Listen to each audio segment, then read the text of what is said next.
welcome to a Set Musings episode for Kamigawa Neon Destiny. So I'm putting this out as early as I can. All the cards have been spoiled on Scryfall. There's probably a couple of cards here which have like alternate language on them, but I think I'm going to push this out now so it's out there several days ahead of when the pre-release is, for those of you that find this sort of information desirable. So we're going to slice and dice it. As I'd said in a more recent Set Musings episode, I'm going to do a lot of the searching as I go along, just because I've been having performance issues with browsers where I've been opening 20, 30 tabs, having them open ready to go, does slow things quite down quite a lot. So I'll give this a go again with just doing quite a bit of it as I go along. I'm finding it quite nice this way. It's a little bit more interactive for me, and also it's allows me to drill down on the fly and get granular when I think it needs it. When it's prepared, I tend to sort of stick to the script a little bit. Now, one thing to note with this, there probably will be updates to the information. I'm using information on the MTG wiki, and as a consequence there may be additional cycles put on there that currently aren't listed, and that's how I sort of have to go by that. I don't really have time myself to go through and kick the tires on this completely, so I do have to rely on information elsewhere on the web. So what I'm going to do is, as I always do, I'll include a link to the article. I'll also include a link to the Neon Destiny Commander deck information, because that is being updated as we speak.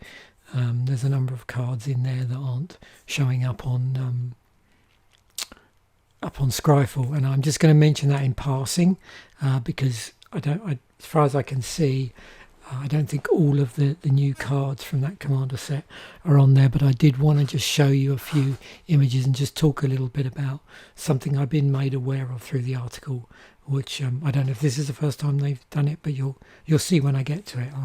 I'll flag it up. So the procedure is pretty much the same, even though I've changed the way I'm going to do this on the fly. I'm going to go through the themes, the mechanics, keywords, abilities. Then I'll go through the cycles. Then I'll go through the individual slices for the card types.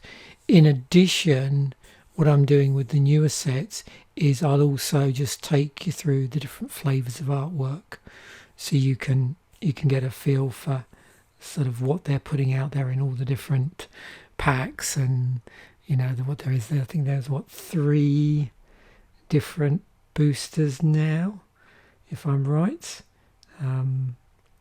So you've got the regular draft boosters, theme boosters, collector's boosters, and set boosters. So yeah, also if you remember, the bundle now contains set boosters and not draft boosters, and that's been the case for I think last couple of sets they've done, last few sets. So let us dive in. There's a few other things that they're releasing around the set, but I'm not going to go into that. Like I said, I'll include a link and you can have a look. So there's 512 cards in total, and you'll see in a moment how that breaks down.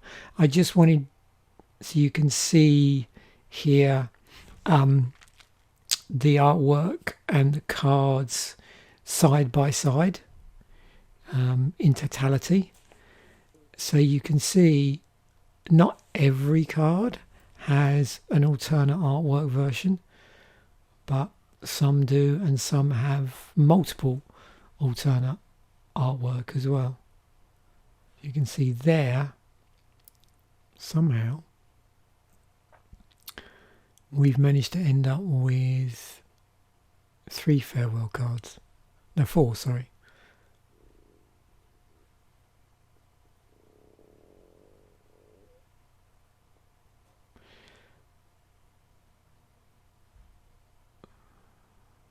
And you can see some of this artwork is quite different.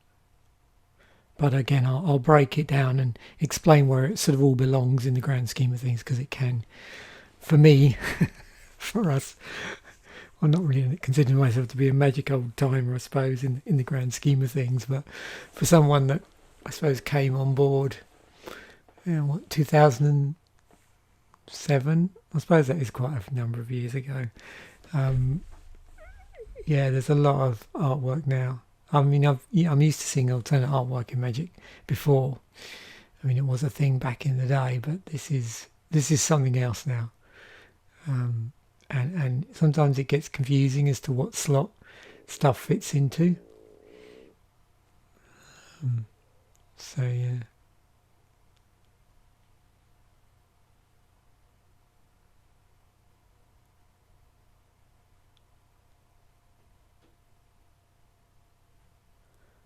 Yeah, we definitely got some weird stuff. I like that.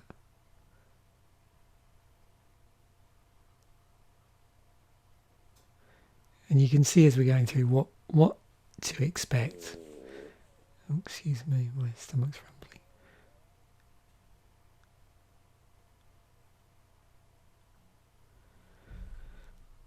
So obviously we're revisiting Kamigawa, but there's, as you can see, there's a cyberpunk twist to this, so they've brought it up to date.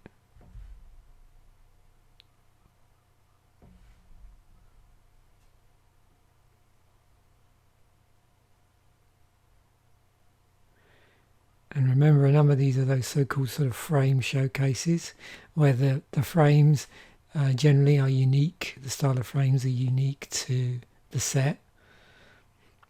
And there's foil H artwork and neon ink and yeah.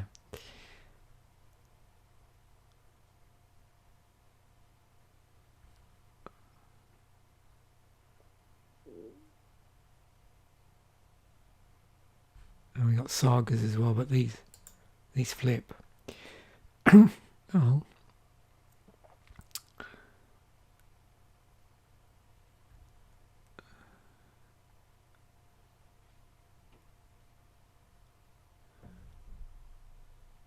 So many cards.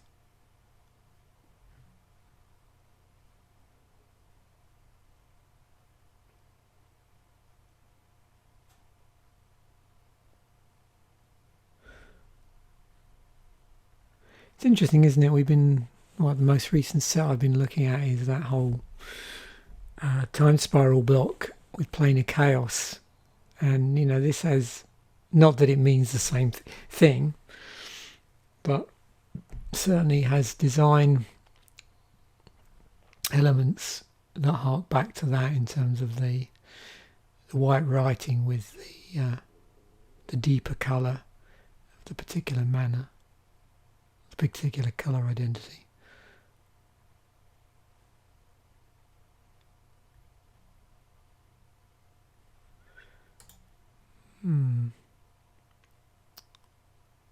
Yep. So there was Tamio there for a moment. Oh, you see a number of planeswalkers. Interesting artwork. And you can also see we've got a number of multicoloured cards here as well. And there's Tamio.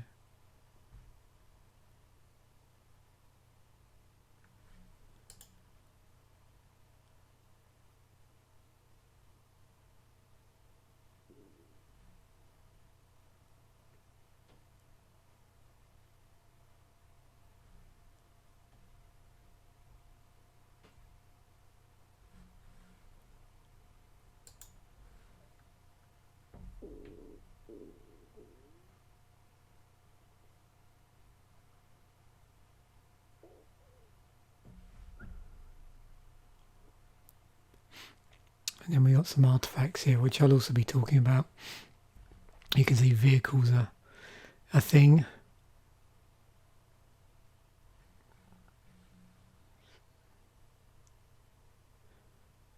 Yeah, interesting artifact artwork there. And favourite bit. So it looks like we've got two sort of regular style artwork for the land, and then two of these fancy pieces of artwork.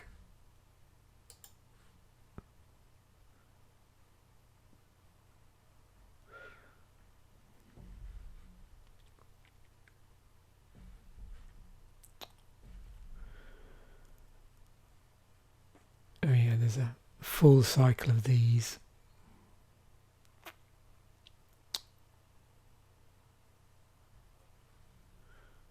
There's an Uncharted Haven. So it's interesting again where we're going to get, and I'll go through some of the draft archetypes as well in this episode.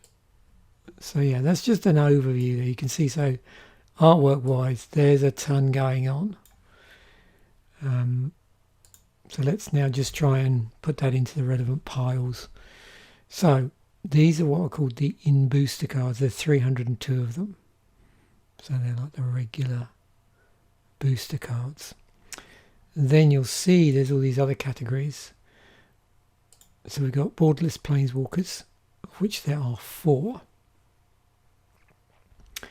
Then there's showcase cards, which have this unique set look to them.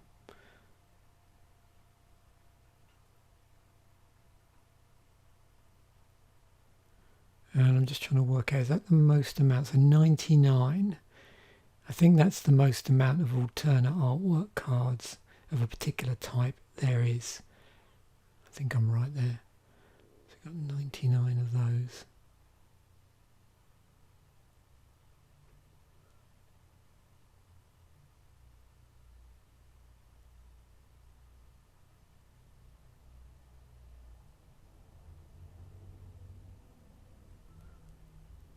Then we've got 11 alternate art borderless cards. So you can see it stretches right over. We got 12 etched foil cards.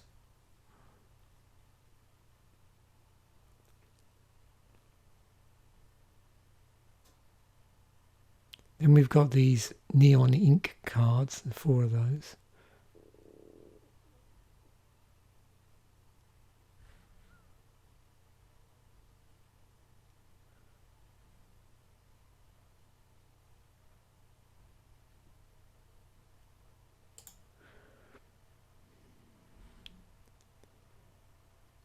'73 extended art cards, so they're not strictly speaking borderless because there is still a border here and here, but they extend out, which is probably what we saw in the earlier comparison. I was trying to look at the difference, is that why they look very similar is that there's a regular card version of this which has the border all the way down, and then this is the extended art card where it bleeds out either side of where the artwork is.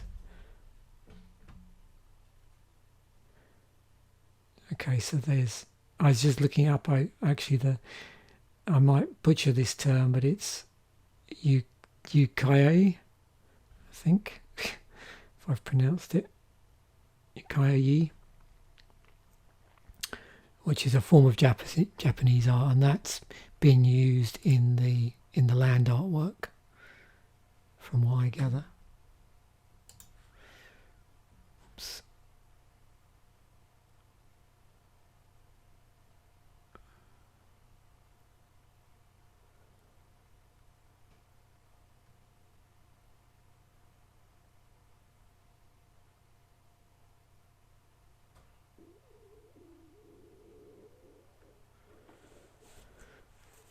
Wow, my tummy is very gurgly. There's the buy a box, just one of those. And then these 6 promotional cards that end up in various promo. I'm trying to think even the term. I mean, I've seen them turn up in those little small booster packs that they sometimes give to new players, or as some sort of reward. So I'm assuming that's where those are cropping up. 508, just looking at it. Oh yeah, the Universal Promo Pack. Yeah, so that's a special promo pack.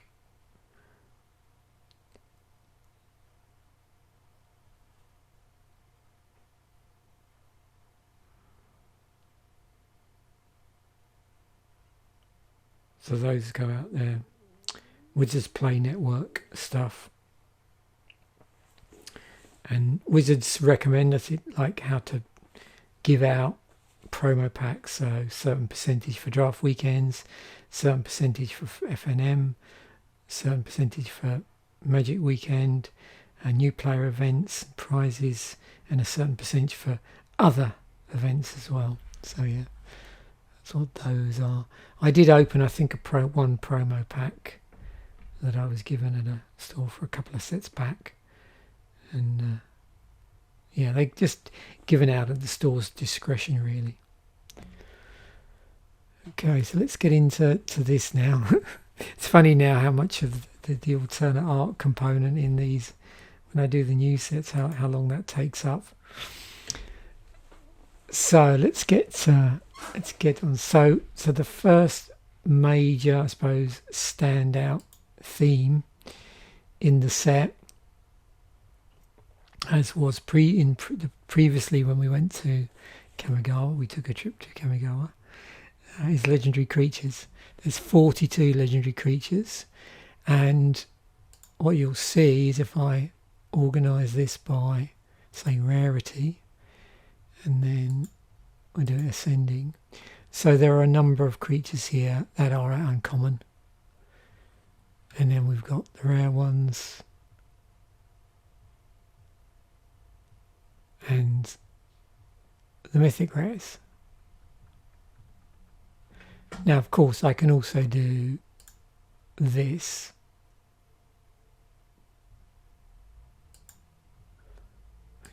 That. In which case, if you include all of the different flavours of artwork, then there's 87. But I'm just going to stick with the regular in booster ones. So just so you know, when I do all this slicing and dicing and all the cycles, I'm just going to put all the special prints to one side, just to keep things relatively simple. So there are also, in addition to legendaries in the set, we also have, oh, not Nina, we have ninjas, 22 of them. And let's switch back to colour here. So you can see it's not really balanced. We've got a single white ninja, mostly blue, black, and a few more green as well, and then you can see blue, black. So this would, this is certainly a good indicator, and we'll come on to draft indicators, that clearly the bulk for ninjas, the bulk is in blue, black. You can see that with the number of cards there. Single white and 4 green cards. Additionally, we've got, it's in black, but we've got this artifact creature as well. And we'll probably see a few of those. It looks like artifact creatures, so which have a colour identity, are a thing in this particular set. So the other creature type to look out for in this set is samurai. And there are 23 samurais, and quite a lot of white samurais, 1 blue, 2 black, quite a few reds, a couple of greens, and then you can see we've got a number of red-white samurais and then a single red-white-black. Now, of course, as now we've noticed, there's no red ninja.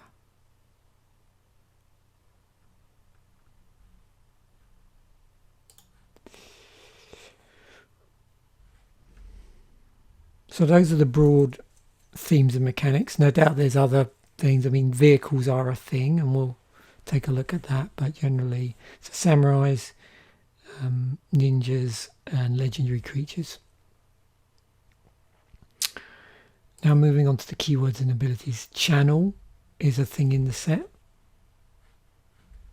So with channel, you can see, and we'll just check, all of these appear to have a mana cost to them. There's no alternate costed ones, I don't think. And you can see there's a number of legendary lands as well that have channel on them as well.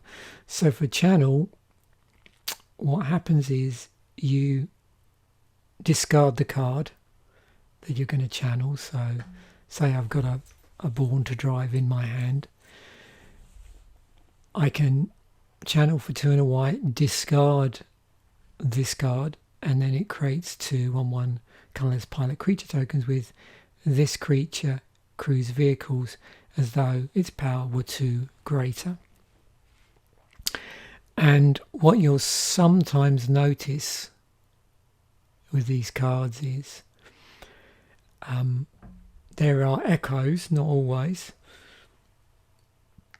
but there are echoes in the channel keyword ability here in terms of what it does that are also in the regular. You know, if you just cast this as is and you don't channel the card, then for some of these it's a very similar effect that's going on.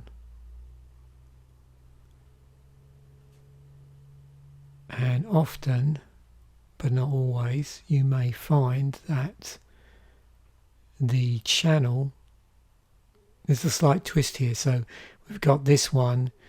If we channel it, we can give a target creature +3/+1 and it gains trample until end of turn.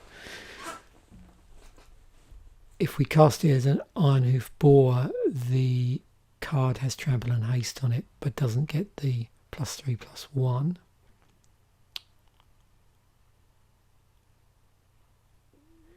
But you can see there's a lot of variability in terms of what the effect of the channeling does here. So that's the channel.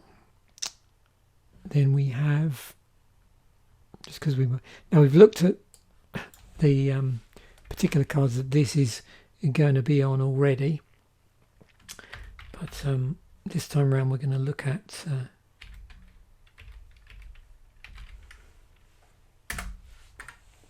oops, I probably made a mistake. There we go.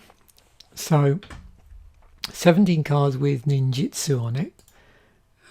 If I compare that, so 22 cards are ninjas, but only 17 of those cards have ninjutsu on them. So with ninjutsu, where it does have it, for the ninjutsu cost, so 3 and a white in the case of this one, return an unblocked attacker you control to hand, put this card onto the battle from your hand, tapped and attacking. So it bounces back a card, an unblocked attacker, to your hand, and then this goes into play for the 3 and a white. You can again just cast it for its regular casting cost without the bounce. It's interesting, the relationship between the casting cost and the ninjutsu cost. You can see with some of these the casting cost is less, than the ninjutsu cost. In others, the casting cost is more than the ninjutsu cost.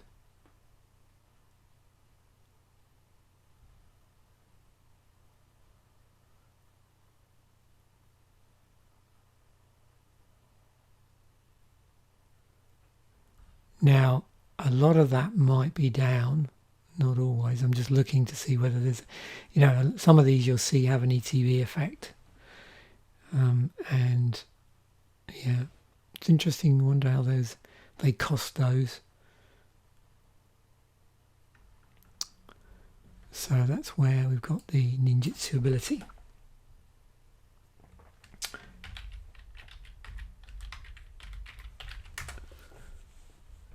Reconfigure, 14 cards with a reconfigure. So what does a reconfigure do? So we look at this one here, reconfigure 5. So pay 5 of any colour. Attach a target creature you control or unattach from a creature. Reconfigure only as a sorcery while attached. And surprise, surprise, it's all equipment. So that's interesting in that this is an interesting mashup of artifact, creature, and equipment.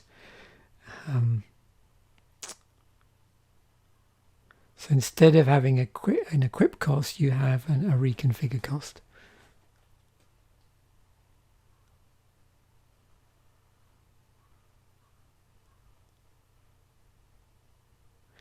So I suppose you could almost view these as a sort of an equipment version of those artifact creatures that have been used over a number of years. So 14 of those.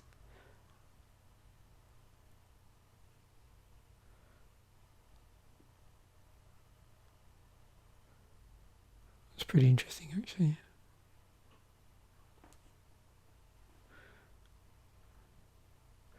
I'm looking to see if anything happens as it's equipped. I don't think so.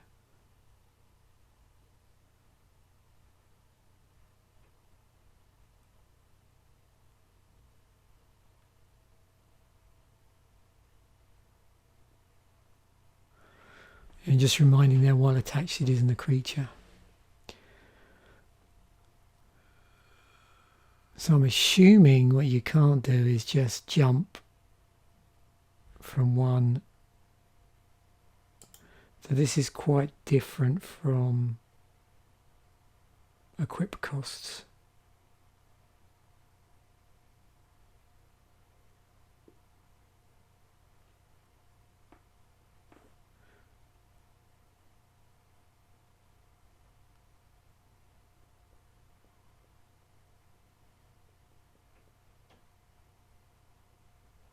Okay, so you can do that.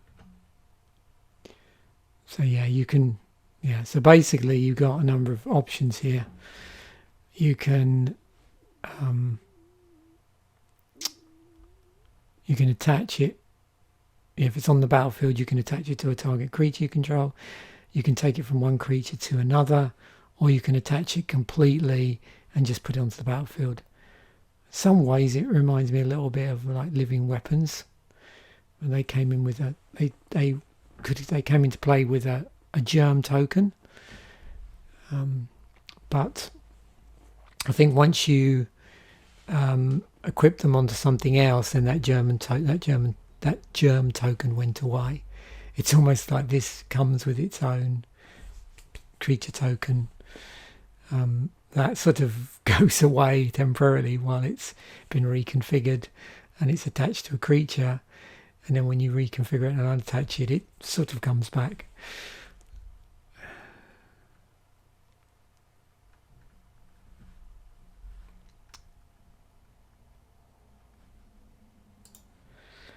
Right.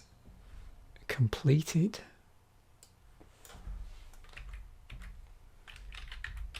I think there's only one card in the set with completed.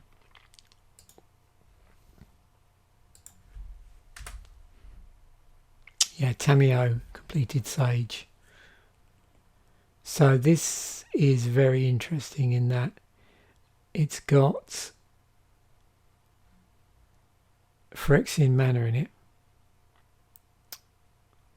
So, but it's also hybrid Phyrexian mana, so it can be played with either green or blue, or 2 life.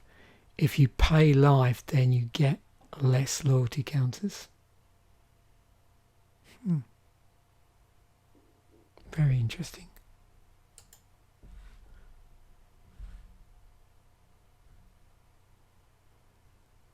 I wonder how much they're going to use this going forward. Apparently the first Planeswalker only keyword ability. Phyrexian hybrid mana.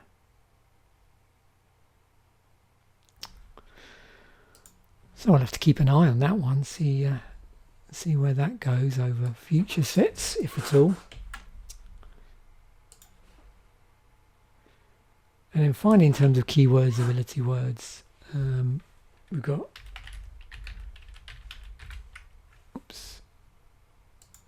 this one, which is transform.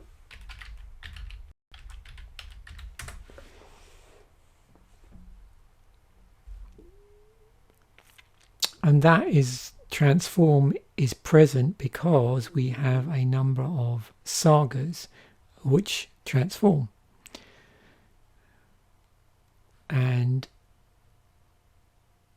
so as the saga enters, you've seen sagas before, so this isn't something new. However, once you get up to the 3rd stage, I think that's the case on all of these, I think they're all just 3 stages, you exile the saga and then return it to the battlefield transformed under your control. So they then all transform into an enchantment creature. So they go from an enchantment saga to an enchantment creature.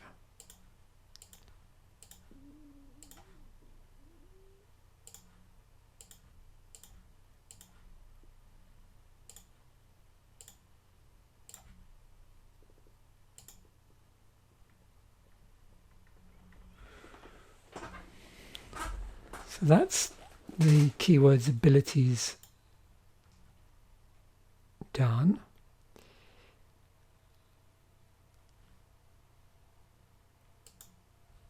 So now let us move on to some cycles.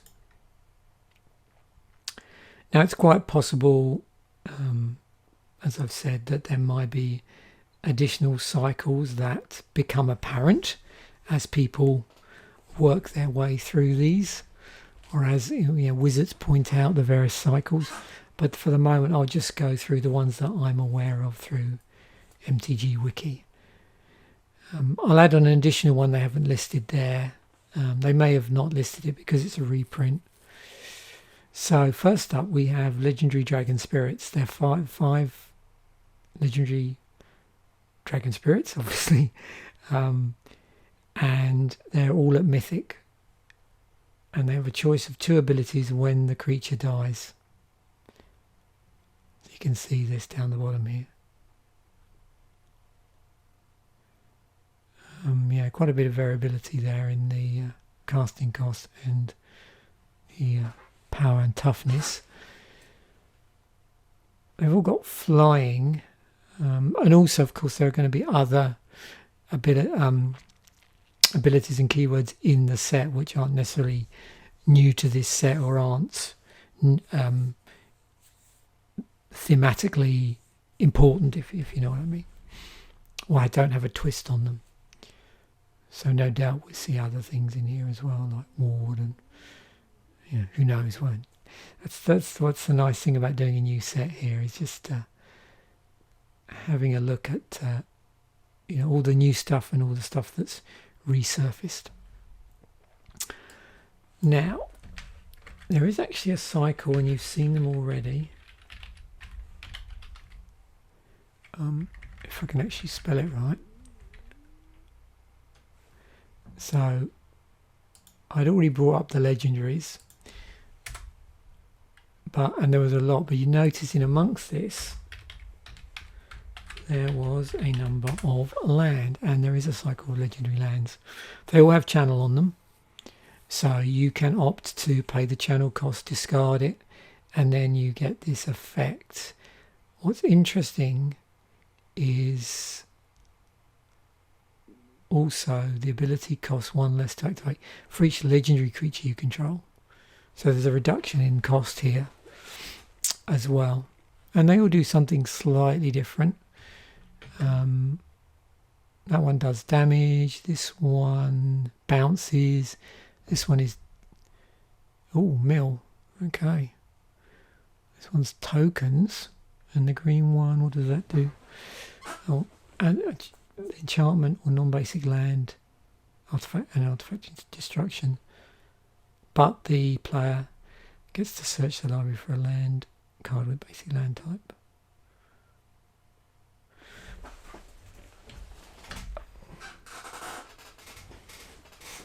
It's a lot like a ghost quarter effect. I'm trying to remember. Then we have cards which have March in their name. Marches. March of Otherworldly Light, March of Swirling Mist, March of Wretched Sorrow, March of Reckless Joy, and March of Burgeoning Life. They're all rares. They all cost X and the appropriate colour, and they cost 2 less to cast for each card you exile of the same colour when you cast them.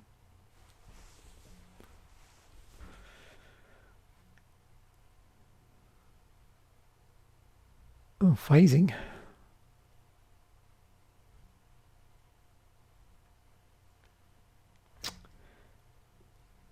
Invocations. And not surprisingly, they have all the word invoke in their name. And there are 5 monocoloured rare spells that are named invoke something with quadruple coloured mana. They were to resemble the monocolour ultimatums.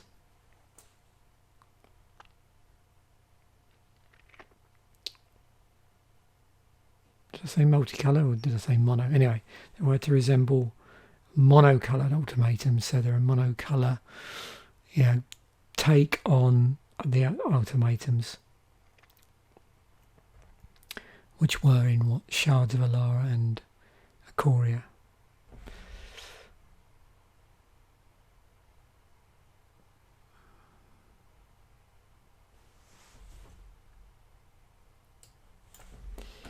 And then we have things with go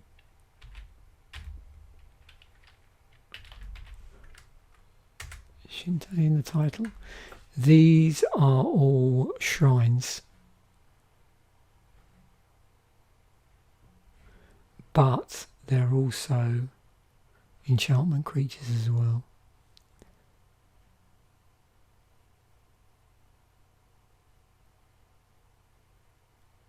And legendaries to boot. All an uncommon by the looks of things, yeah.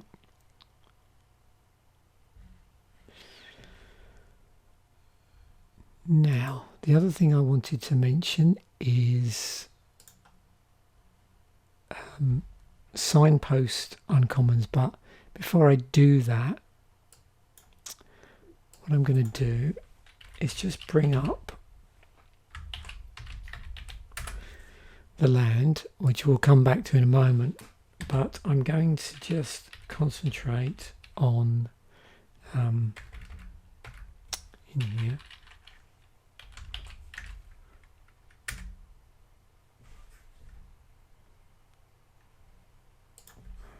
And we will take out, for the moment, the basics.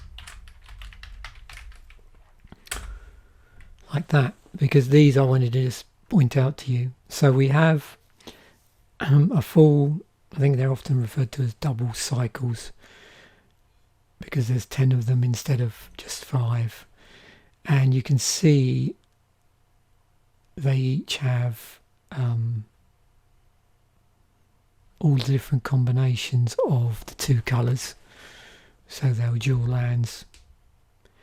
Now these are reprints,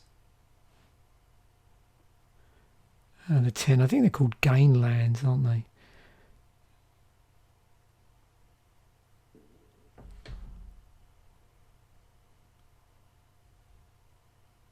And we've seen gain lands before. So if we go in here, you can see these have been reprinted a number of times.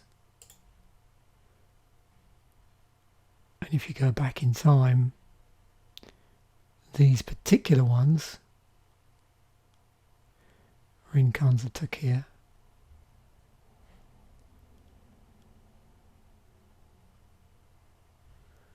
And looks like they've ended up in at least, what, 2 core sets as well. So pretty popular. And then also, not part of the cycle, but it is a common, we have an Enchanted Haven, enters the battlefield tapped. As it enters the battlefield, you choose a colour and you tap for add 1 mana of the chosen colour. Again, although this is new to this is, you know, this sort of, if you like land that taps for multicolour but has been nerfed in some way. So it enters the battlefield tapped, or there's some condition. Yeah, that's not a new thing in Magic. We've seen that before, certainly. And what that actually is, my understanding, is that's a functional reprint of Summerdrift Vale, except it's not a snow land. Summerdrift Vale, as in Summerdrift Snail. Summerdrift Vale was a snow land. Obviously no snow.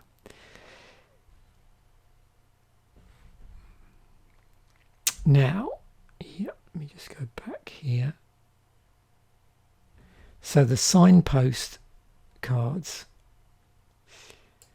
let's see if I can grab these. So these are going to be at uncommon,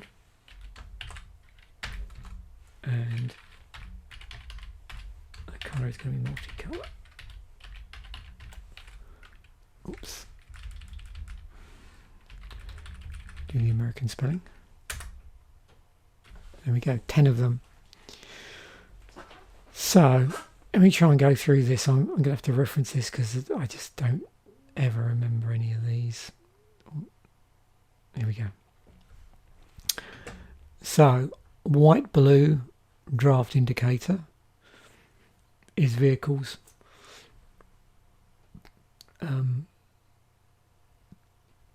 The blue black one is indicating rogues, ninjas, ninjutsu. The black red one is artifact sacrifice. This enchantment here, the red green card, is modified. So the modified theme, the keyword ability for modified. The green white one, the enchantments matter. Makes them, you know, less to cast.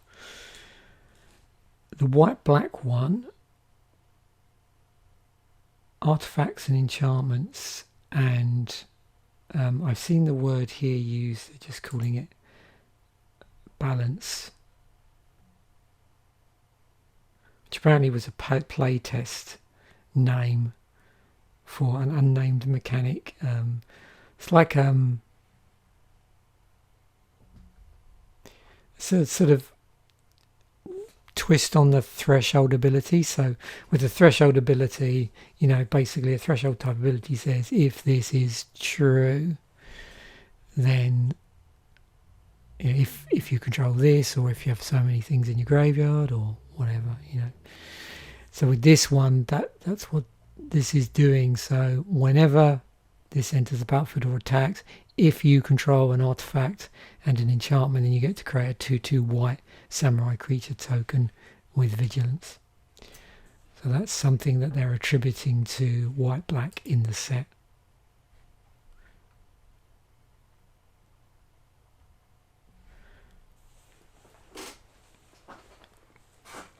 But obviously you need to be playing artifacts and enchantments to get this thing to trigger. If I remember, I might do a Oracle search for this just to see if we can find it, but I'm not too worried. This is the actual artifacts matter one, the blue-red, so no surprise there. Artifact spells you cast cost 1 less to cast. Gloom Shrieker, which is the black-green one, is recursion, basically graveyard recursion. Asari Captain, the red-white one, Warriors Samurai, and as you saw there was a load of samurais in red and white. And then finally, Colossal Sky Turtle is Channel Ramp.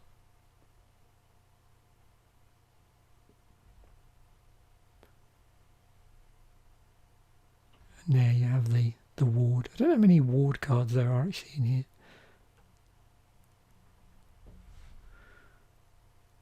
Let's have a quick look actually.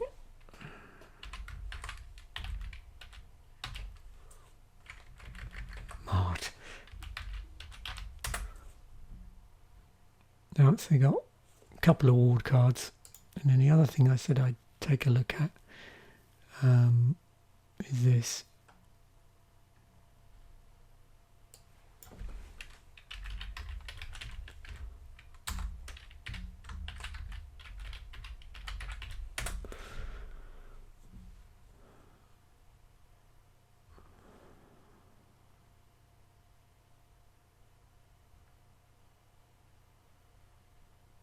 Don't know if that was the best search to do. Was that white black?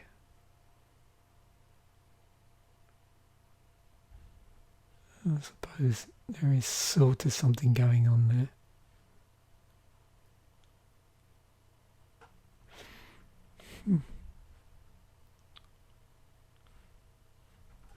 Also looks like, let's just screen as well for the, while we're here, let's screen for the different land.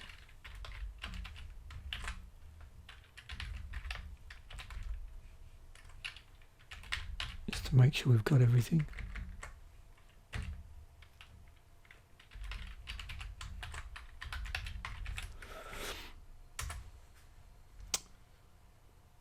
So I'll go through this in order. So there's all our common lands as we've seen already. There's our uncommons. So we've got Mech Hanger. So it's conditional spend on this.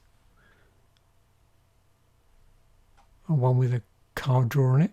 Roadside Reliquary. And then Secluded Courtyard. Another condition on you spend it on mana. Like tribal mana. That's interesting actually. So it's always good to see what's going on land wise. Let's go up to the next rarity. Yep, we've already seen these. And then out of curiosity, do we have any mythics? No. So no mythic lands. So moving on to a number of vertical cycles, and these are often quite difficult to filter down, so I'll sort of do this very broadly and then point some of them out. So we've got in the colour of green, I better just do this just in case. Let's do this. What we have is there is a vertical cycle for the ninjas. Oops, and I've done it again. So 3 out of the 4 are part of this cycle that fall into this category. We've got Coiling Stalker, Kappa, Tech, Wrecker and Springleaf Avenger. The common, the uncommon and the rare. That's how vertical cycles work. And what they have on them, and I'm seeing this referred to as a saboteur ability. The other thing you can see is in the Oracle text, quickly get rid of that, they all have ninjutsu. That other one didn't, so they're ninjas with ninjutsu, but they have something they're referring to as a saboteur ability. I see in the article here.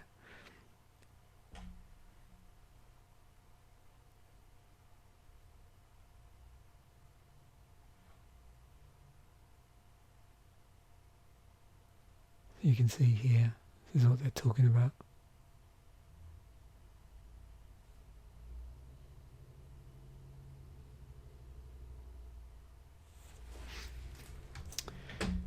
Then also we have in black. So all of these are vertical cycles of ninjas in different colours. Okay, so they all have ninjutsu, and also apparently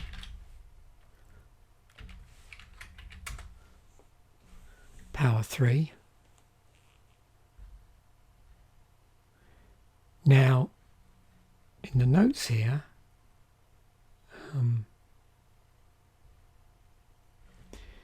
if we would ignore, well, it's interesting because they list these 3, but in some ways this 4th one, which is a legendary, does also care about life. I see that doesn't really. So, oh, I see what they've done here. So yeah, they've got just they've got the common, the uncommon and the rare. This one here is different because it deals with menace counters. These 3 are all the life ones. So yeah, oops, I should have minused that out. There we go.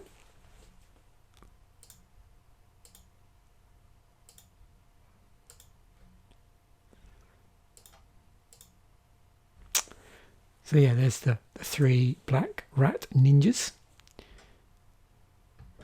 And then finally, for the vertical cycle of ninjas, we have some blue ones. So with these, we'll just take that out. And then again. So we've got a number of blue ninjas. But this only refers to monocolour ones.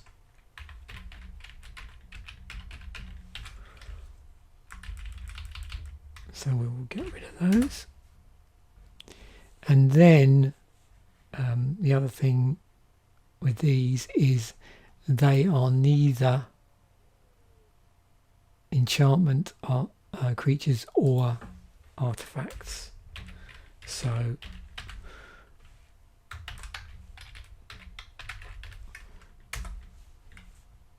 take out that, and then you have your vertical cycle. There we have it. So Moon Snare Specialist, Prosperous Thief and Thousand Faced Shadow.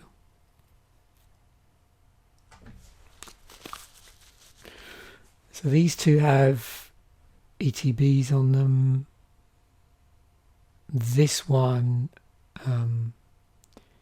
is something's triggered on combat damage to a player. That one's creating a treasure token. It's like a copy of another creature. That one's bounce.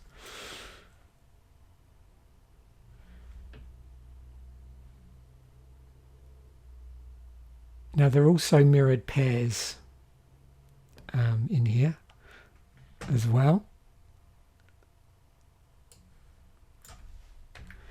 So there's a white and red one, or white and red ones in here, and they are legendaries. They're also at uncommon, so that narrows it down a little bit, but not quite as much as we want to.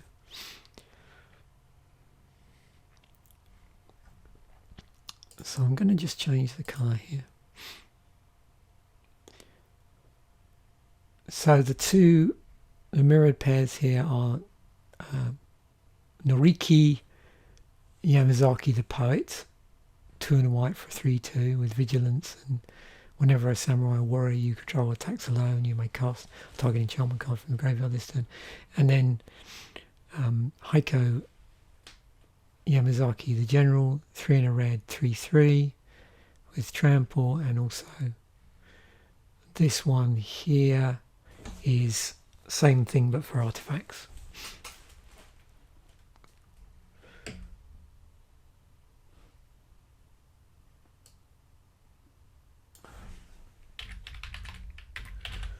So that's the first one. The next ones, oops.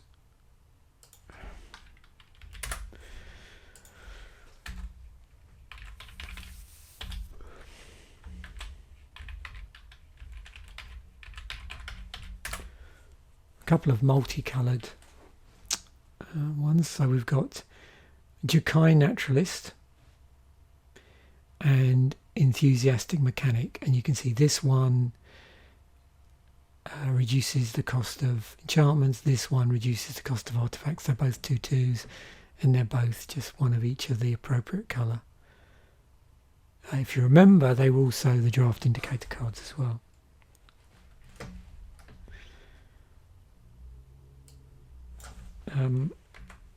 Couple of mirrored pair ninjas.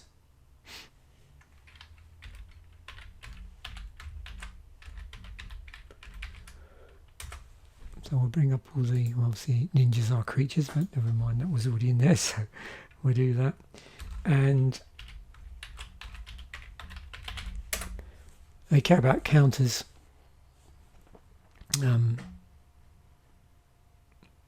So we got Biting Palm Ninja. There's a menace counter on it. And Kappa Tech Wrecker has a Death Touch counter on it.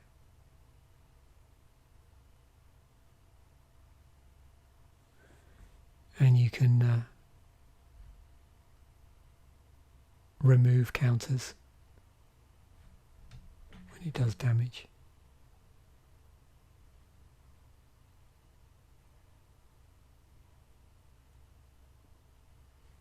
And then you get an effect.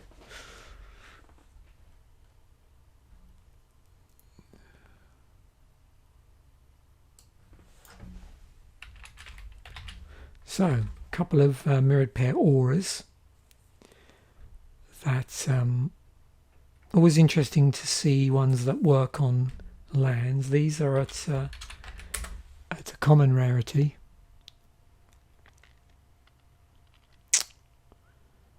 And they actually animate a land, and I've got to find one of them, which is the crackling.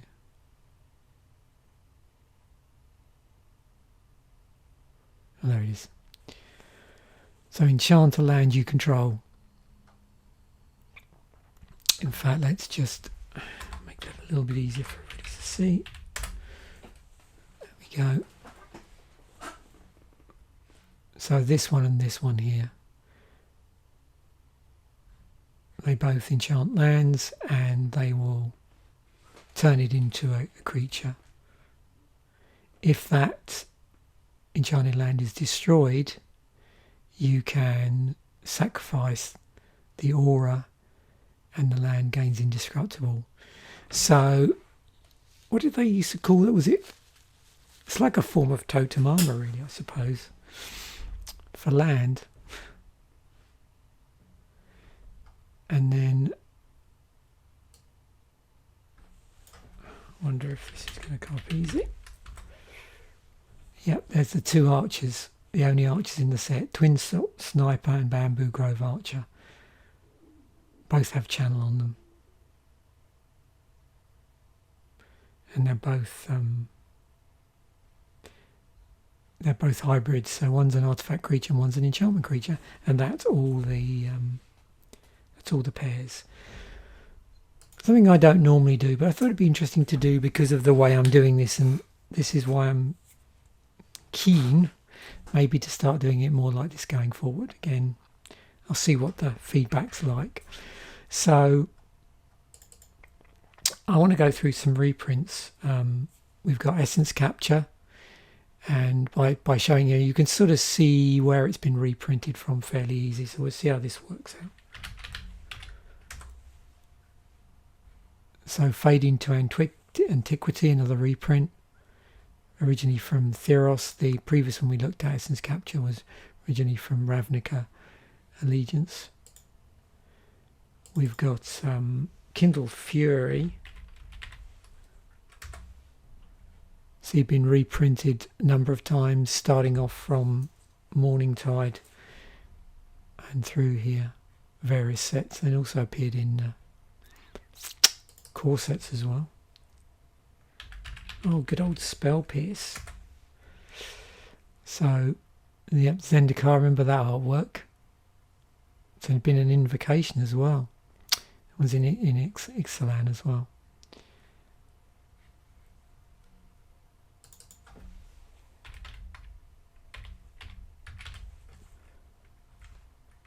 Thrust, what was that supposed to be? First, you did it, Thrust for Knowledge.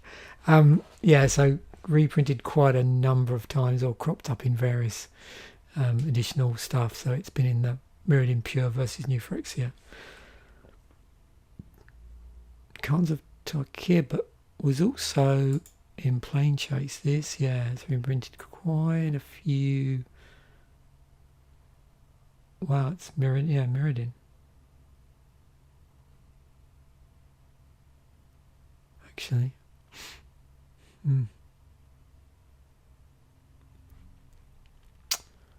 Must have been in one of those World Championship decks, actually.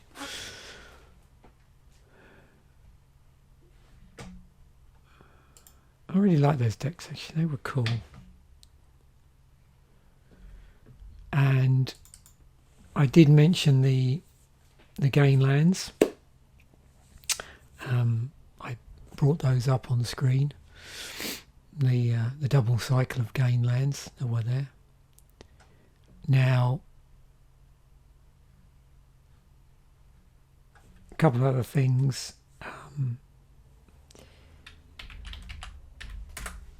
Functional reprints. I mentioned about this one being a functional reprint of Shimmerdrift Vale.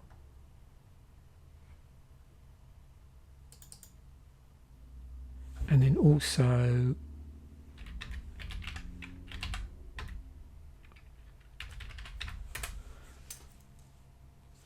this one here is a functional reprint of Gideon's Reproach. There is an alternative win condition in the set as well.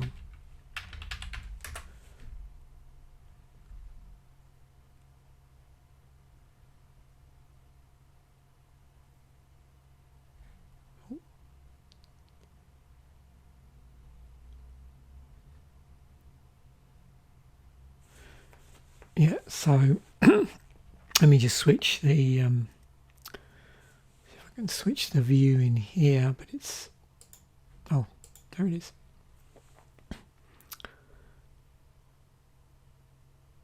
Yeah, whenever vessel of the all-consuming deals damage to a player, excuse me, just take a sip. If it has dealt 10 or more damage to that player this turn, they lose the game. And that's obviously a transformation from this enchantment saga. So there's quite a few steps here to go through before this becomes a threat.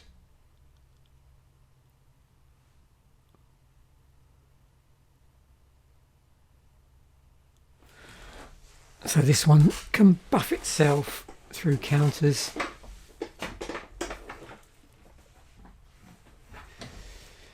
And of course now seeing that,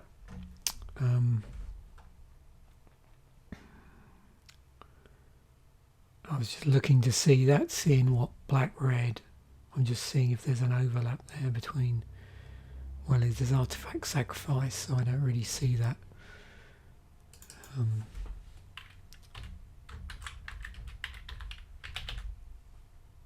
It's also going to bring up counter target spell as well, unfortunately.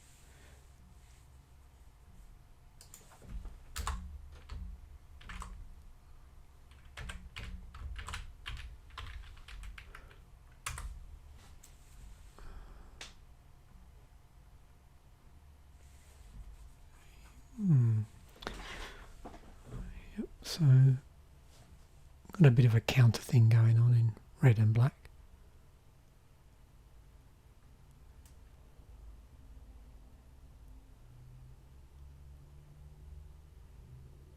Interesting.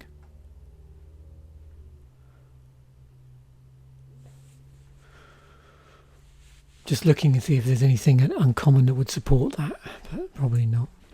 Okay, so moving on, what we all came for. So yeah, this is our basic land, both in the, I suppose I would call regular artwork, and then this other artwork, which I did find the name of and probably mangled. There's a certain style of Japanese artwork.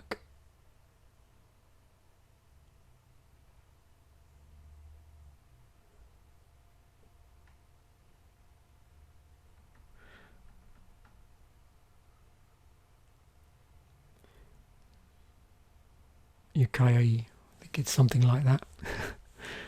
And yeah, it looks pretty cool actually.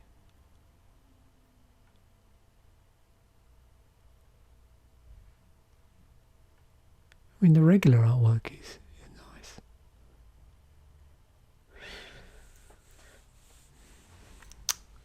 So we'll just go through and look at the different types.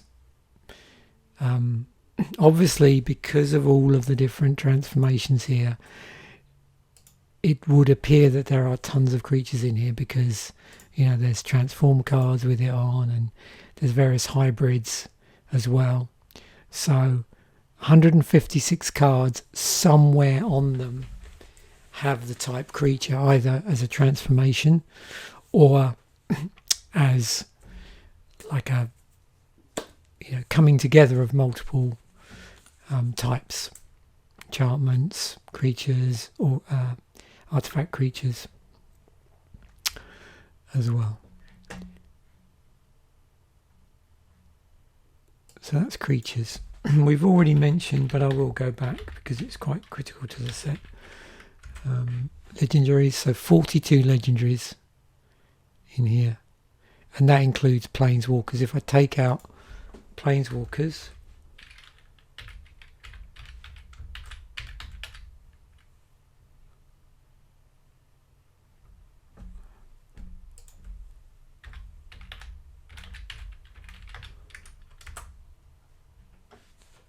we got 38.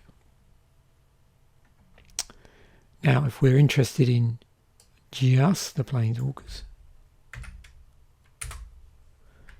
then there are 4. The Wandering Emperor, Tezzeret, Coyote, Shizuki, and Tamio completed Sage. If you're interested in what mythics there are in the set, and we have 18 mythics.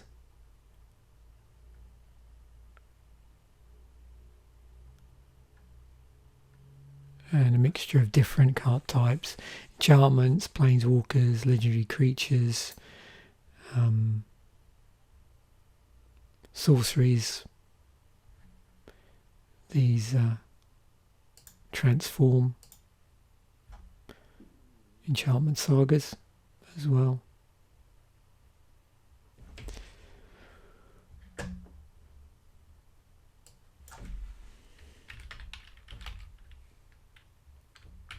We saw all the different combinations there of lands, but let's just look at them in totality without the basic lands in there.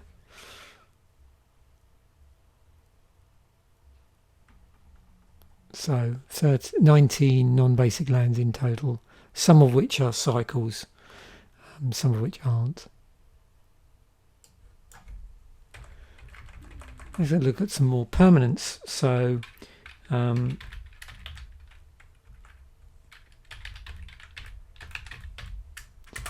you can see there's quite a lot of enchantments because of the different combinations of enchantments and enchantment creatures. If we were interested in, say, getting some feel of the sagas, there's 23 sagas in the set. If we wanted to see without the sagas and also without the auras, there's 28 enchantments, of which some are creatures, in fact quite a lot of creatures. So if we were to further screen out those,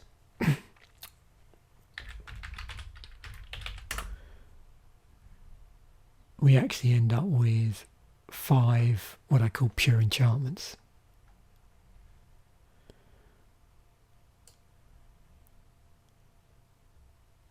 Going back to just the auras, because I'm always curious about those. There are 15 of those, and as you saw, there's a few here that do enchant lands. In fact, there's 3. 2 of them turn them into creatures, and one of them allows so it's basically tapping for extra mana. In addition, when it enters the battlefield, you get to put a +1/+1 counter vehicle on +1 counter on target creature or vehicle that you control. Now, let's get on to artifacts again. We're just going to pare this down. So 70 cards in total that have artifact on them somewhere. So what I'll do, let's start to just again let's take out the equipment. See what we're left with. So 51 cards that aren't equipment. We should also take out the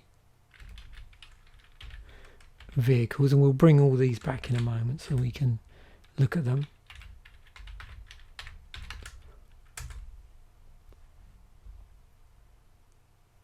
And then finally, I'm going to take out the creatures. Oops, would have actually spelled creature correctly. So these are, again, what I might term pure artifacts. But, they do quite a bit. Oh, and here's our, nice thing about doing this is it does make it easy to spot our mana rock in the set.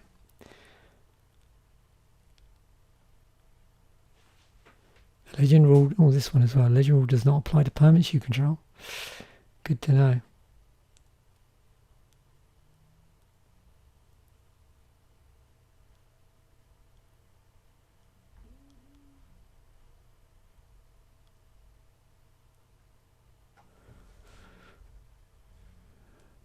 Okay, so let's look at some of the things that we screened out here.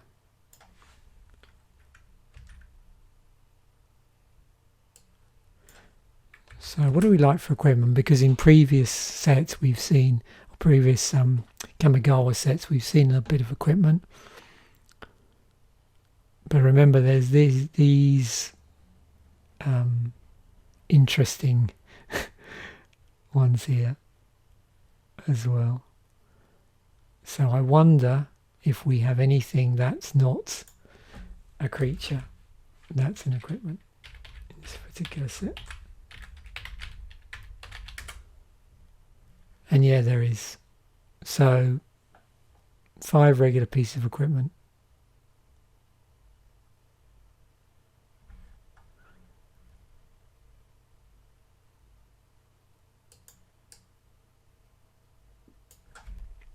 If we want to see the flip side of that, so the equipment creatures, it looks like this, and there are 14 of those.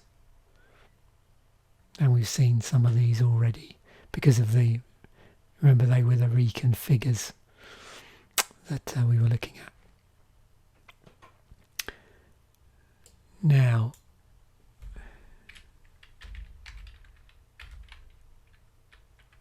this is where I have fun. Artifact. Probably don't need to put that in, but never mind. Vehicle. And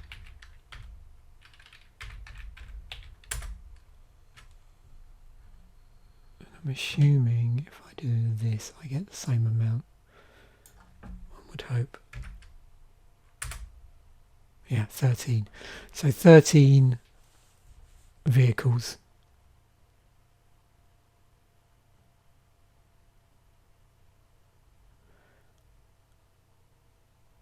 And there's the crew ability. Of course, the crew ability is something in this set, but it's not unique to this set. But there does appear to be quite a, because there's quite a few vehicles, there's quite a few cards with this crew on it as well.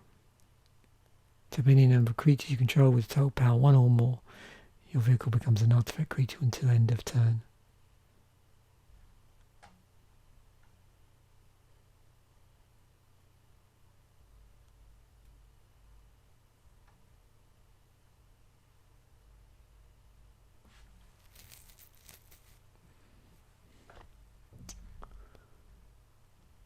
And then some things, they, you know, whenever you crew them,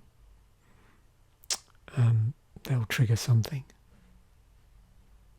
Yeah.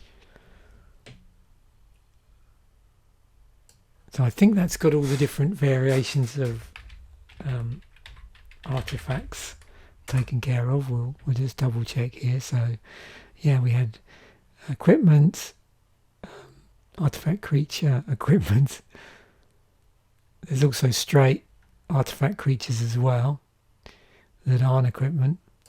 So there's all these interesting combinations.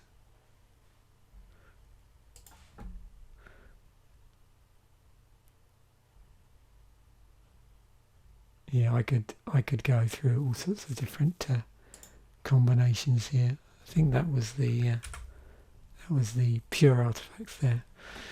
Yeah, so you can have fun with Scryfall doing this sort of thing. So that's all of our permanents, I think, out of the way. I did, I believe, go through the sagas.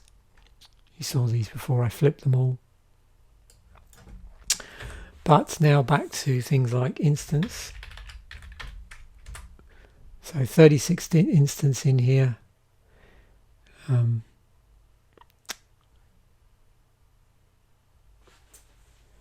And again, it's good to see the different things that show through at instant speed for the different colours.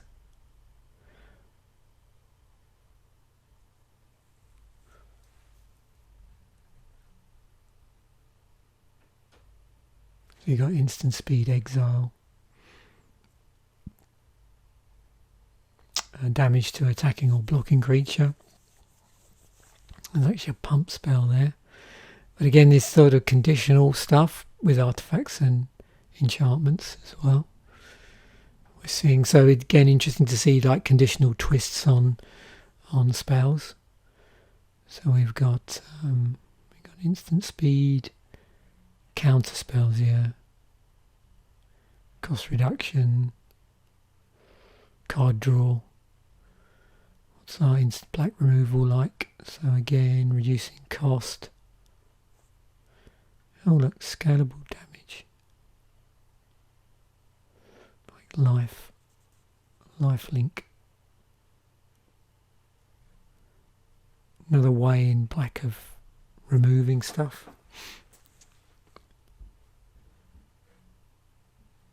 Yeah, interesting life gain on that as well, and card draw in black.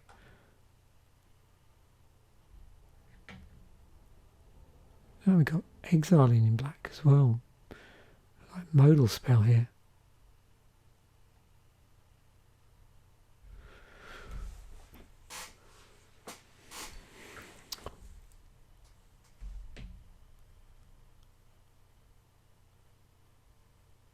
So some interesting twists here. As our scalable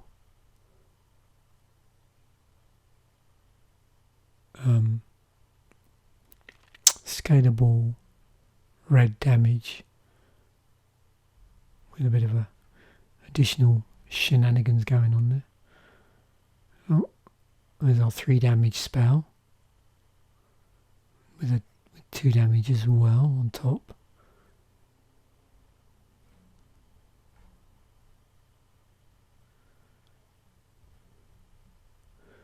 And some pump stuff.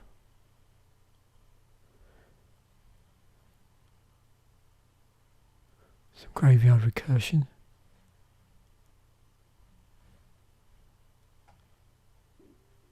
Oh yeah. It's a fight type spell. So I'm curious now. It's always interesting to see the sorcery speed stuff. You know, do you have that very high cost but high damage red spell perhaps in here, or have we got we've got token generation here? I'm looking for a wrath type effect.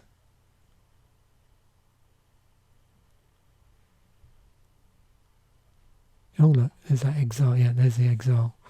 So we get to modal exile spell. Gain control.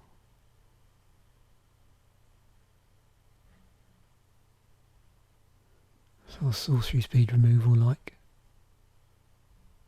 interesting, like miniature mass removal. Some recursion at sorcery speed.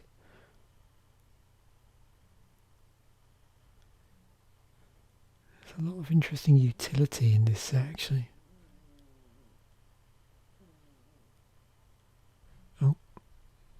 There's a way of dealing with enchantments and artifacts. Tokens. It's interesting.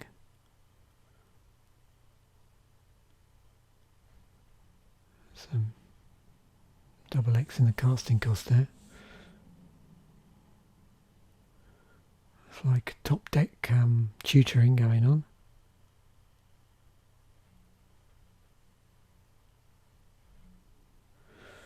Interesting red-white sorcery spell.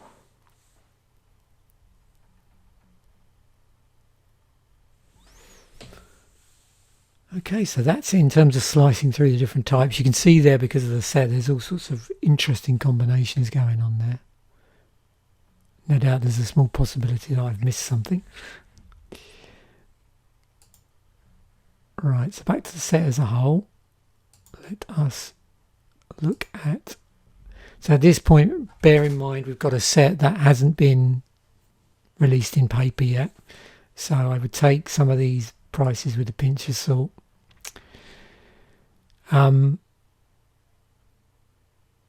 Yeah. So obviously as you'd expect, the cards that tend to be more expensive are the full artwork ones.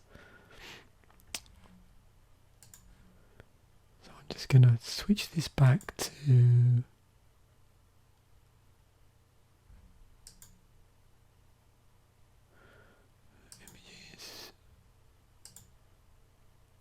There we go. Yep, so no surprise here. So here, we'd have to look at the card here, but here you can see this is the price we're looking at for this one.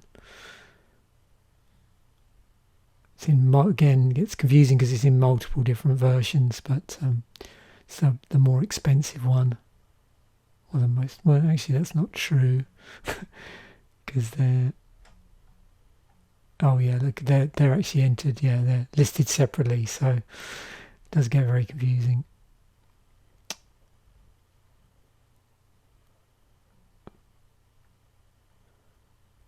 And as a consequence, I imagine we go quite far down the rabbit hole before we get to a point where it's below $10, because there's just so many of these alternate art, alternate border stuff.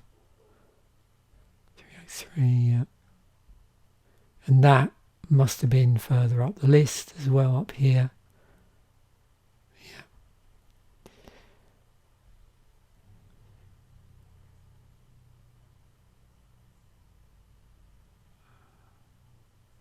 Wow. But as I said, these may, well, they probably go either way. These can go down or up.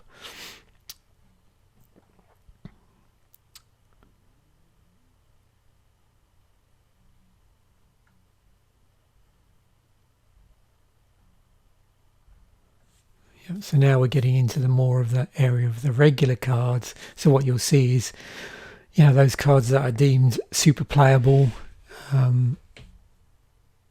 in regular artwork can now start to bubble up as we go further down the list.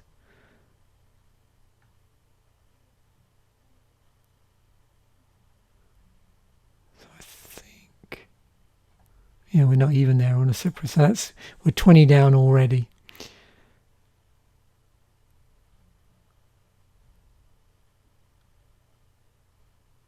Only down to about the $15 mark still. Down to 14 now.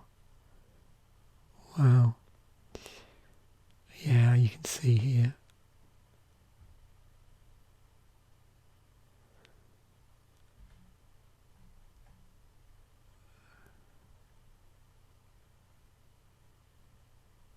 It's never ending. So this one's interesting. So this is the one that confused me a little bit initially, where I thought it was the same card, but it extends out slightly. Okay, so we're now what?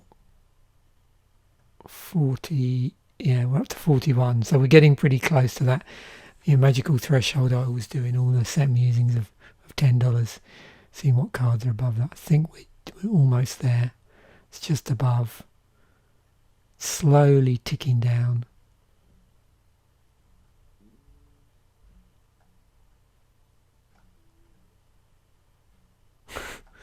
Yeah, very slowly. Wow. Oh, here we go. Yep. So we've now crossed that threshold. Wow. So yeah. So the vast majority of that, not surprisingly, were alternate artwork. The other thing I wanted to look at while I was in here was the EDH ranking, and then I'll come on to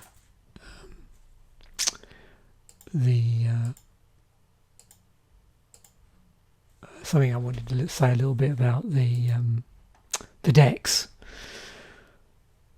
So if I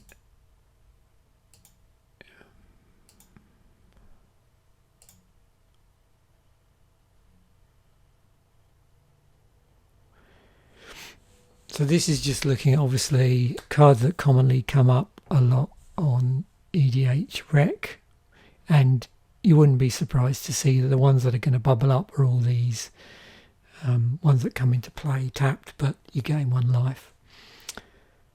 And there's Spell Pierce, which you mentioned was a reprint. And already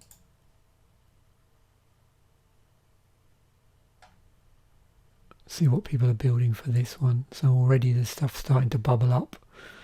People building decks. Yeah, already 472 decks in there. People using Satori Umezawa. And again, that's a little bit further confused by the fact that there's multiple artwork as well. But they all put them side by side, so. And then we just got a whole load of legendary creatures. So outside of the legendaries, yeah, it's the usual suspects, artifact removal, counter spell, card draw, more counter spells, and then the lifelands. So yeah, I bought this up. One of the only disadvantages of really rushing ahead on this, because I wanted to get it out before the weekend, is I haven't got the full information, or the full information for the commander cards is not in Scryfall yet. This is all we've got so far. Now, what I will do is I'll include the link in the description to the Commander Decks entry on MTG Wiki, and that way you can go in and you can see when they update it. The good news is on there they actually already have the decks listed, so the deck listings are there. It's just if you hover over some of the cards, if you have that ability in your browser, and I know the site does it, I think anyway, it'll come up as unrecognised because a lot of these cards aren't listed in online databases yet. Now, one of the annoying things I've noticed is you can see here they do this thing where you have the NEC code, 3-digit code, to signify that it's specifically from, it's specifically the commander cards, it's not in the set. But what they've done is there is a cycle of cards in here. There are 5 legendary spirit creatures. Each of them enters the battlefield with an indestructible counter and can be removed for an effect. Now, my understanding of this is they're only available in the set and collector boosters. You can't get them anywhere else. They're not in the commander decks, and they're certainly not in the draft boosters, in any form of artwork. So yeah, these are only, and let me just show it's easier if I do a thing on the name. You can see the ones I'm talking about.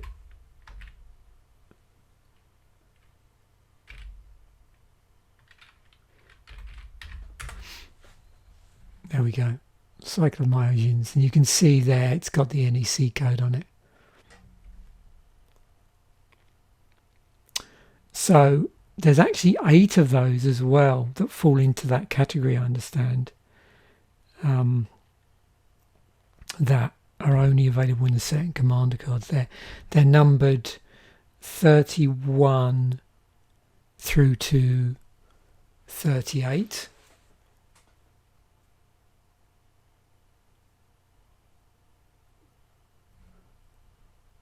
So you can see here, you can see there's actually gaps in the numbering there. Now, even if we look at the other ones here, I don't know if these are all here yet. So we go on to, if I sort this by set number. Yeah, these are probably here. Look, 31, 32, 33, 34, 35, 36. 37, 38, yeah, so they're all there. So those are all only available in set and collector boosters, and I'm assuming that's because those would be likely to be released first. Now, there also possibly looks like some of these And again, it's not listing. So these two cards here are in fact the commanders. So one of them is a Chishiro deck, so that's red-green, and the other is a Kotori deck, which is white-blue. I think, and I could be wrong, I don't know if there's any of these are alternate commanders.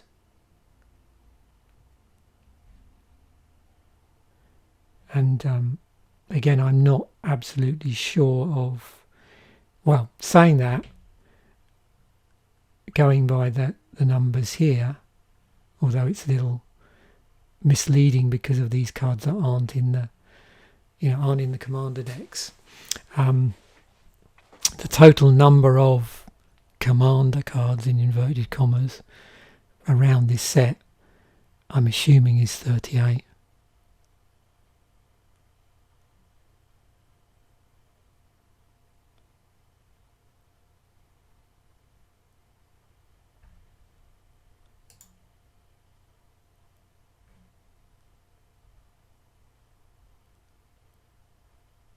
And again, you can see here we've got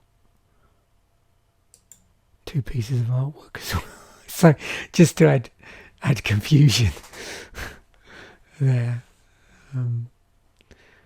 There's a regular one. There's the extended artwork. So yeah, it does get. So if you are curious, you might have to wait on here. So it's all just listed in here. If you go down here.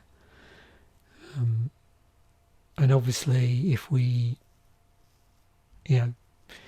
when it's fully listed, then if we look back at, say, Crimson Vow, then you can see, what to expect.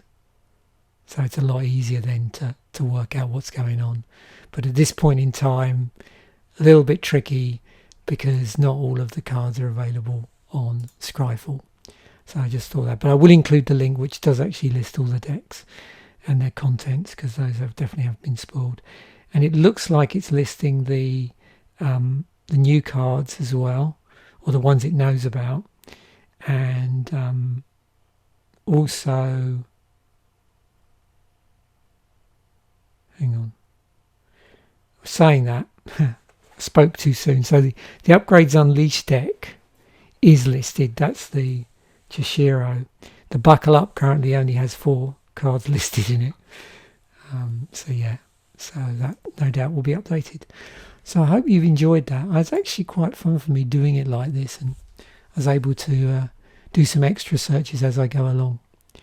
Anyway, I hope that was useful for anybody that's going to the pre-release. That was rather long. It was an hour and a half, but I did think it was going to be a bit long because, of course, the trouble with this is I'm completely unfamiliar with the set. So I'm really sort of driving blind to soap almost. So thanks for watching. Bye for now.